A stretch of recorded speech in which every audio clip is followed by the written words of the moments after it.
Welcome to Brand on the Rocks, where we take bold ideas and distill them into clear messaging straight up. Today is an On the Rocks episode, and in this episode, I'm going to be breaking down 4 ways that business stories, well, frankly, that they break and fall apart and don't work to connect you to your audience, and how you can fix them so that customers lean in and take action rather than bailing and walking away immediately. So if you're ready, let's get into it. Welcome to Brand on the Rocks, the podcast that distills bold ideas into clear messages you can actually use. Each week, we serve up conversations, audits, and straight pours of insight to help you cut through the noise and grow your business. Hosted by brand strategist Ryan Holck, this is where clarity comes neat and your brand gets remembered. I grew up in the Central Valley of California, and we are known for 2 things. We are known for agriculture. 25-30% of the total number of fruits, vegetables, things that are grown worldwide, we're known as the fruit basket of the world, are grown within a radius of where I grew up. So we're known for that, and we're also known for fog. Now, valley fog is kind of weird, and it's weird because there's a couple different kinds, but if you've never experienced it, there's this fog that almost looks like cloud cover that hangs up in the low atmosphere and creates really this weird haze where everything's kind of blue-gray. We're actually we've had 1 day of sun, I think it is, in 3 to 4 weeks, where we've just had this gray haze garbage that is blocking our ability to see the sky. And then there also is ground fog. And ground fog is where it comes down and rests essentially right on the ground, where visibility and clarity becomes a problem.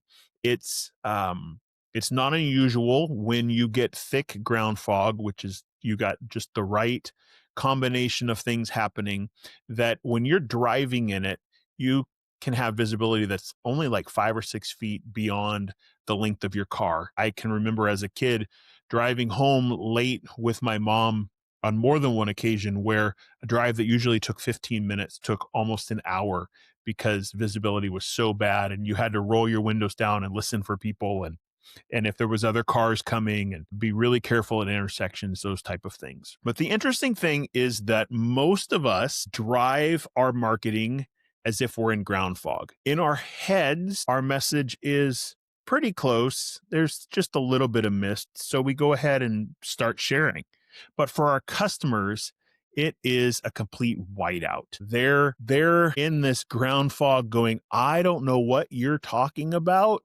I have no idea. I am lost. And so today, this episode really is going to be about clearing that fog so that the right people can see you and can say yes to your products and services. If you are in a place where you have never taken the time to think about how clear is our message? Is there any mist to it? Is there a fog between us and our ideal customers? This is the right place to be today, because to clear the fog, we have to start with the thing that none of us want to admit. And that is that we aren't anywhere near as clear as we think we are. You know your backstory. You know the story of your business. You know with intricacy all the things you do, all the ways that you help customers, all the ways you make their lives better. You know how long it took you to get here, your whole story. Well, that 10, 15, 20 years of backstory, the person you're talking to, the person you're marketing to, the person across the table from you in a sales meeting doesn't have that context. They've got the 10 seconds of your introduction. They have the 2 minutes of your quick story that you share with them to catch up to date. So if your story is unclear in those moments that you have with them, you're going to lose them. That's the problem with so many of the people I serve. It's a problem with so many of the brands, so many of the small businesses, the coaches and consultants, because we get on stage and we share and we're gung-ho about it. but the message isn't clear. And if you've ever sat at an event, if you've ever been to a meetup and you're being introduced to people, or someone is on a stage and they have, 30 seconds to share a little about yourself, and you're going, I don't understand a word that person just said. You're not alone. The idea is you want to be so clear that someone would walk up to you later, that they'd want to ask a question. So I've got a question for you. Where does your story go off the rails? The reality is that for most of us, our stories tend to break in 4 predictable ways. And I want to dive into this really as an application for this idea of fog between us and our ideal customers. So there's 4 key places. The first is that our story is incomplete. And what makes our story incomplete is not that we don't know it. It's that we don't articulate it. We either don't have a clear audience, we aren't really clearly talking about the problem we solve, or we have not identified the win and the ways we make life better for people in a way that actually communicates to our ideal customer. People can't place themselves in our story, so they're confused. They're going, I think I understand what you're saying. I understand little bits and pieces, but I have so many questions. And so one of the things that you can begin to do is begin to think about, if I had no knowledge about my business, if I was on the outside looking in, what are the bare minimum things that I would need to know to be able to engage and do business with me? Have we clearly said, this is who we serve best? Have we clearly said what problem we solve? Have we clearly said what win and benefit are we actually providing to people so that they can know? The second place where stories tend to break down is, frankly, that they're just confusing. And what makes a story confusing is that we overshare. I tend to be an oversharer. I constantly have to be thinking, did I really need to share all those details? What details here are important? What details here are not? If I'm in the midst of a story, I'm looking at the people I'm speaking to and thinking, have I lost them? Are they tracking with me? Is there something I'm currently saying that is not connecting, that needs greater clarification? And so if you can begin to think about, how am I maybe confusing people? Have I shared too much? Is it overshare? Is it that I'm being clever? I'm trying to, find something cool and some pithy way to help you remember it, but I've gotten so clever that it's not even going to be understood. Growing up, one of the ways that my mom used to help us prepare for tests is that she would give us acronyms and little creative ways to remember bits of information. There was some saying that if you remember this, then you'll know the facts for, that piece of the test, and those type of things. My problem was that those ideas were usually so clever that they were harder for me to remember the clever idea than it was to just remember the concept. And so often I'd kind of just have to go, I understand that this is supposed to help me, but in the moment, it's actually not helping me. And I think that's really actually a great example of what so many of us do in our businesses is we get into a conversation and we throw out acronyms and we throw out explanations, and the person we're talking to, or the person who's reading our text via a text message or an email or the actual copy on our website, is going, I don't understand. I don't understand. You're confusing me because you're trying to give me something to hang on to, but why not just tell me? This week I had a consulting call with someone, and we were talking through how could they add some content to their website in a new section, but have it still be clear for the reader and the visitors to their site. And as we were reviewing content, one of the things we looked at was a page where they had made up a word. And the reason they had made up the word was the concept was a combination of two things. But what it came down to at its heart was they were talking about using AI to clone voices and help with auto translation. Well, AI is a concept a lot of people are hearing about, at least thinking about, they understand. Translation into foreign languages so your site or your information can be understood by more people, that's a commonly held idea. But they came up with this weird word based on the technical process that it took to actually deliver their product or service. And as a result, it completely confused people. And I finally said, why don't you just call it what it is? It's AI voice cloning. Why have you made this so difficult? You have gotten clever, and in your being clever, no one will understand it. You, in fact, picked a word that, first of all, technically doesn't exist, and the closest word to it has actually a medical connection, which means anyone who mistypes it is going to find something that means something really different. You're confusing your reader in your effort to be clever and come up with something cool. The other way we can confuse people is that it's too insider language.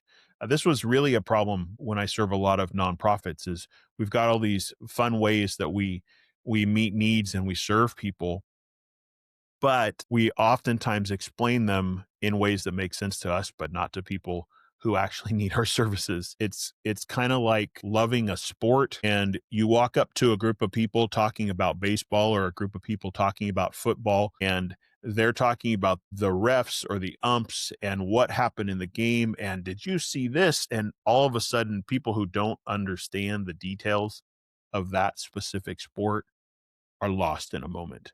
I'm one of those. I enjoy football. Don't ask me for specifics on what the refs have to do and why that worked and it didn't in a play. I'm not with you. I'm not going to follow with you. And we tend to overcomplicate our stories, the things we're sharing about our business, by adding those kind of bits of information. The third way that our stories break down is that they're not actionable. Essentially, we get up and we start talking about our business. We start sharing information on our website, and all we do is talk. It is a one-way street. At no point do we pause and say, are you with me? At no point do we pause and say, if this sounds good, take this action.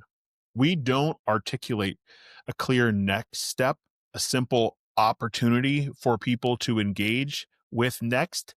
There's no default action built in, so they don't know what to do. Often I see people miss opportunities to close deals, miss opportunities to get leads on their website, miss opportunities when they're standing in front of a group of people on a stage or they're face to face in a meetup, because the person they're talking to goes, oh, that's really pretty cool. But they do not have in their mind a plan for how am I going to collect your information? What am I going to ask you to do? Do I just need your business card? Because, well, that's pretty simple, but if you don't ask, you won't get it. Do I need you to scan a QR code and go visit something, fill out a form to start the process?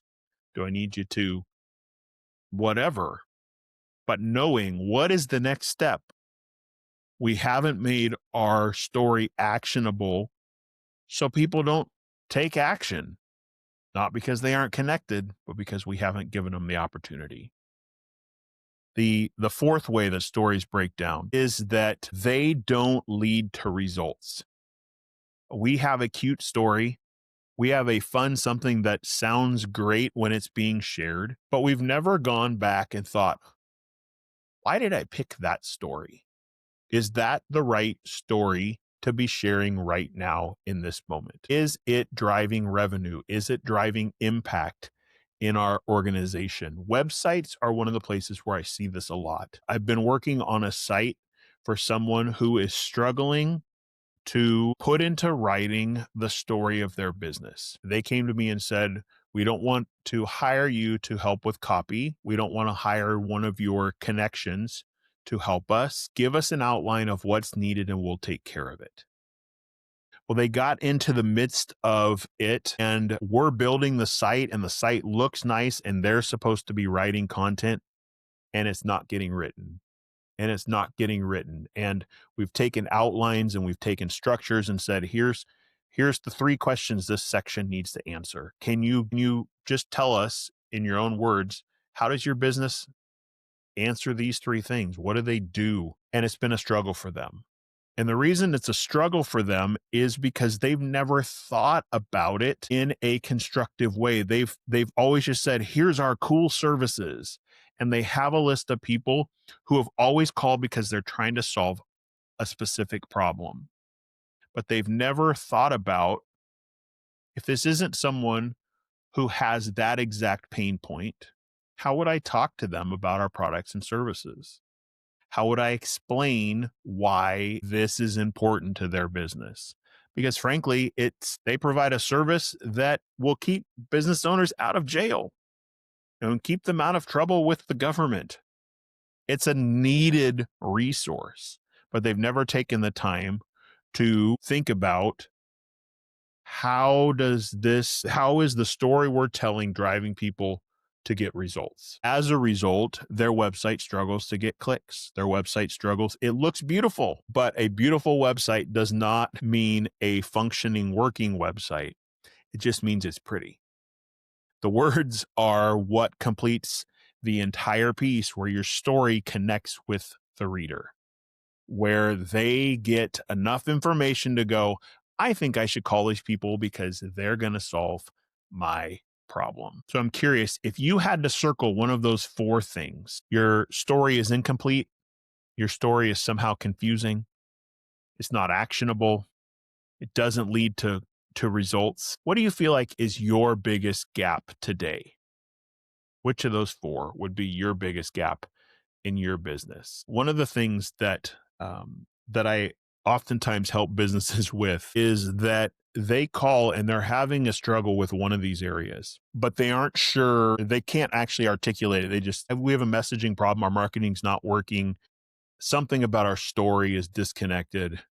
Can you help us? Well, part of clearing that fog is helping them get into their own story and think about what needs to be shared, what's most important, by really bringing some clarity. And a lot of it's a process. Some of it is just conversation. I'm realized more and more recently that some people just takes asking the right questions and them beginning to process in a different way and going, that's where it's unclear, because someone took the time to ask the right questions to help them get clarity about it, so they can then turn around and go, then I need to share it this way. And the story, it was there all along. It just took some work. Other times it takes a couple rounds of actually helping them write it down so it gets better. It comes down to breaking through those 4 key things. Really comes down to an idea that I keep circling back to, and I talked about it in a previous episode. It was episode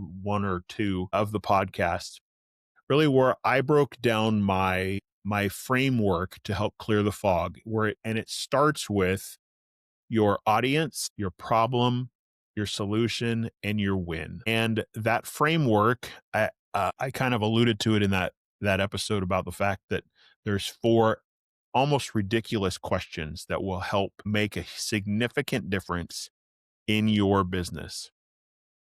And they're questions connected to those 4 things. And oftentimes what I will do is I'll ask those questions, and I'll ask leading questions to help people figure out a little more about where they're actually stuck. What is it? How does it pertain to where the business is today? But those big idea questions, your audience, your problem, your solution, and your win. It's amazing to me how many businesses know those things intuitively, but cannot articulate them in a way where their ideal customer goes, oh, I think they're talking to me. One of the businesses that I served several years ago in a marketing leadership capacity was a solar green energy company.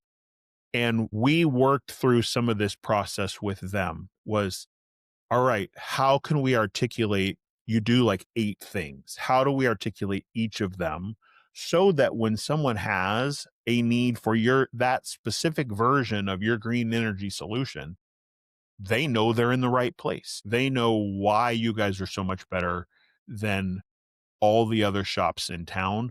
They know why you're still around 15 years later when the other guy down the street has changed names 3 times. even though they're technically serving the same, why they keep closing, why they can't keep open. And it came down to this simple little framework is, have you ever problem? I help name your audience with this solution so that they get this win. We applied that little 2-sentence structure and we came up with this. Have you ever tried to keep your swimming pool warm in the spring and fall? I help homeowners with pools find affordable solar heating solutions so they can enjoy their yard and pool an extra 3 months out of the year. What did those 2 sentences do? They told you who we are, what we do, the way we make your life better, why we're valuable, and the best choice. It instantly took their vague story, and I'm just going to tell you, they had paragraphs and pages of information on their website that meant nothing to anyone because no one got past the first hero section of the website until we put that up. And then they're like, oh, no, that makes totally sense. Yep, okay, I have that problem. I want a longer summertime. I want more time in my pool. I made this investment. Okay. So the reality is that sometimes you've got to get into the mess of your story, get a little messy, get a little bit into the fog of what's keeping you from being clear with your ideal customer, and get the clarity, remove the mist that is in your mind that's coming out being heard as fog of misunderstanding. My question is, can you fill in those 4 blanks in just a couple minutes? Could you write down the 4 words, audience, problem, solution, win, and articulate what it is in your business, where in your business, how you fill in those gaps? Okay. Um, if not, what part feels the hardest to define? Which of those 4 is difficult for you to define? Because once you get clarity on it, once you can get your core idea down to a sentence or 2, everything else becomes much clearer. It's easier then to add stories, add support, we should talk about these 3 benefits, these 3 factors in our business. Once it's clear, everything else starts to align. You can go after client testimonials because you can ask the right question rather than give us a testimonial and say, hey, can you tell us how we helped you do this? And they go, oh yeah, no, I could answer. So this has kind of been an overview of how to clear the fog. Some of the ways, the 4 ways specifically, that our stories tend to break down. And on a future episode, we're going to talk about kind of proof and culture and some examples that I've got from some current clients about how we are building those in or rebuilding them into their story. This has been another On the Rocks episode of the Brand on the Rocks podcast. If your business feels like it's stuck in fog, where clarity is a challenge for you, start with your story. Figure out how to make it complete, how to make it simple, actionable, and tied to real results. Go ask people you trust who will tell you the truth, what is and isn't clear about the stories that you're telling in your business. Take a moment, fill out the audience, problem, solution, win sentence that I mentioned in this episode. Take those ideas, look at a page of your website, look at your LinkedIn page, look at your social content and think, if I read this, is it clear that these are the things I do? Is it clear it's the people I'm talking to? And if you want help clearing the fog, this is the work that I love doing. I love sitting with people, spending time figuring out how can we more clearly tell your story. But even if we never talk, don't stay in the fog. Don't spend another day living in the valley fog. Your story is too important to stay hidden. It's too important for it to be feet away from the person who needs it and them not to understand. As always, I thank you for listening. And until next time, keep your ideas bold, your message clear, straight up.